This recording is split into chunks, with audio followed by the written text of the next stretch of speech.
Aujourd'hui, ceux qui savent combiner création, motion design et IA prennent une longueur d'avance. Dans ce tutoriel, vous allez apprendre une compétence concrète qui peut renforcer la valeur de votre projet et votre position sur le marché. Je vous mets côte à côte les trois résultats avec l'outil utilisé pour vous montrer la différence. Celui de gauche, c'est l'affiche conçue sur Photoshop. Celui du milieu, c'est l'affiche animée sur After Effects. Et celui de droite, c'est l'affiche animée sur After Effects aidée par l'IA. Avant de commencer, il faut savoir que ce tutoriel est conçu pour ceux qui ont une bonne base sur After Effects. Pour ceux qui désirent avoir cette bonne base, j'ai conçu un programme 100% gratuit sur YouTube et c'est cette playlist dont le lien s'affiche en haut à droite de votre écran. Maintenant, il ne reste plus qu'à t'abonner et à activer la cloche de notification pour ne rien rater des prochains tutoriels. Si c'est fait, je te remercie et allons directement à l'essentiel. J'importe mon fichier PSD sur After Effects. Pour ceux qui ne savent pas comment importer un fichier PSD, je vous invite à regarder cette vidéo dont le lien s'affiche en haut à droite de votre écran. Avant de commencer chaque animation, j'aime bien attribuer des libellés sur mes calques. Ça me permet de me retrouver plus facilement et je vous invite à faire pareil. Je vais commencer par animer la date de l'événement. Et ici, notre date est composée de 4 éléments, dont 3 calques de texte et 1 calque de forme. Comme je veux que le texte suit toujours notre calque de forme, je vais le parenter à notre calque de forme et par la suite animer l'échelle et la rotation. Mais avant, je vais déplacer mon point d'ancrage à ce niveau car je veux que la rotation s'effectue à partir de là où j'ai déposé mon point d'ancrage. Je commence par poser la clé d'animation de l'échelle, ensuite la position. À l'aide du raccourci clavier U, j'affiche les 2 clés d'animation. Je les déplace vers la fin de mon animation. Je ramène le repère d'instant en arrière pour poser les images clés de l'animation initiale. Je modifie la valeur de l'inclinaison de la rotation. Je donne la valeur 0 à l'échelle. On regarde ensemble son comportement et on passe à l'animation des textes en utilisant uniquement les positions. Pour ceux qui ont besoin du fichier PSD pour s'entraîner, faites-le moi savoir en commentaire et je vais vous l'envoyer en privé. Après avoir posé les images clés pour le texte, j'applique un lissage de vitesse pour rendre fluide.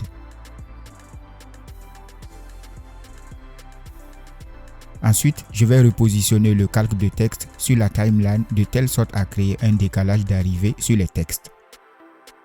Maintenant, nous allons créer un masque de telle sorte que le texte n'apparaît que dans le calque de forme.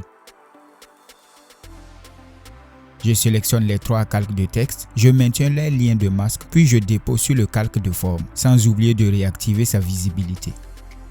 Pour faire l'effet d'anticipation, j'ai utilisé le script gratuit d'UX Angela. Je vais réaliser l'effet sur la rotation uniquement. Puis, je vais sur Fenêtre. Je sélectionne mon script gratuit d'UX Angela. Je sélectionne les images clés de la rotation. Puis, je clique sur Cleaner. Ensuite, sur Spring No Simulation. Je n'ai pas touché au réglage car j'étais déjà satisfait du résultat. Nous allons maintenant presque reproduire les mêmes animations sur le prix et le lieu de l'événement. Et comme je le disais au début, ce tuto, c'est pour ceux qui ont une notion sur After Effects. Je vous laisse regarder à l'écran comment j'ai animé tout ceci. Et si vous avez des questions, n'hésitez pas à utiliser l'espace commentaire en bas et je me ferai un plaisir de vous répondre.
Maintenant, nous sommes au cœur de cette vidéo où l'on doit animer les personnages. Vous allez juste exporter séparément chaque personnage sur la fiche avec l'arrière-plan en vert. Ensuite, vous allez utiliser une intelligence artificielle pour l'animer. Moi, j'ai utilisé le modèle VO3 de Google sur le site alio.ai. Ensuite, j'ai utilisé l'effet Keylight pour supprimer facilement l'arrière-plan. Aussi un petit détail, vu que c'est moi-même qui ai conçu l'affiche, à la génération des personnages, j'ai précisé à l'IA d'exclure la couleur verte sur les sujets pour éviter que la couleur verte présente sur le sujet disparaisse lorsqu'on applique l'effet Keylight sur After Effects. Voici le prompt que j'ai utilisé pour générer les personnages avec ChatGPT. Je sais, tu vas me demander pourquoi je n'ai pas utilisé cette image pour la génération de la vidéo. Tu as raison, mais techniquement, tu vas un peu galérer pour faire disparaître complètement le fond vert. Alors que moi, je vais aller vite et proprement lorsque je vais appliquer l'effet Keylight. Je t'invite à utiliser les deux méthodes et tu comprendras mieux. Donc ça, c'était une parenthèse. Voici le prompt que j'ai utilisé pour générer les vidéos en utilisant les images que j'ai exportées avec un fond bien uniforme. Allons remplacer facilement les images fixes de notre affiche par les vidéos générées. J'importe les vidéos, puis j'organise le tout dans un dossier.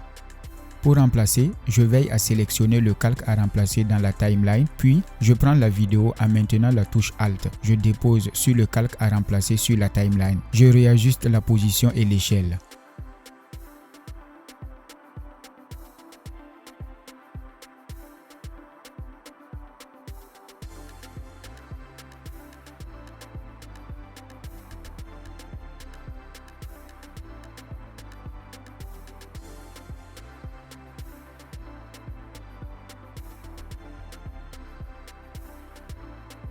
Ensuite, dans les paramètres d'effet, je sélectionne la couleur verte pour la supprimer. Pour un résultat impeccable, je réajuste un peu les paramètres et voyons un peu le résultat. C'est bon pour moi. C'est le même principe pour remplacer les autres personnages.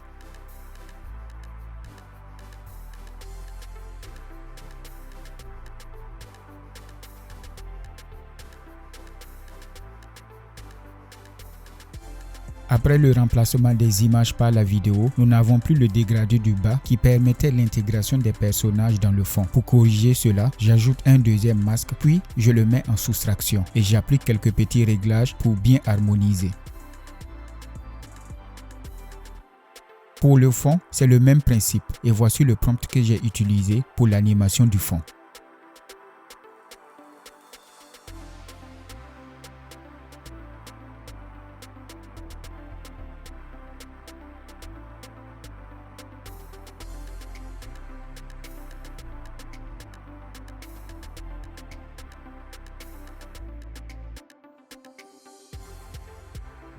Ainsi s'achève notre tutoriel. N'hésitez pas à me dire en commentaire si vous voulez plus de tutoriels de ce genre. Soyez libre de poser toutes les questions que vous voulez et je me ferai le plaisir de vous répondre. N'oubliez pas de partager la vidéo à votre entourage pour soutenir la chaîne et faire grandir notre communauté. Continuez toujours d'apprendre et on se retrouve la semaine prochaine pour un nouveau tutoriel. Pour ceux qui ont besoin du fichier PSD pour s'entraîner, faites-le moi savoir en commentaire et je vais vous l'envoyer en privé.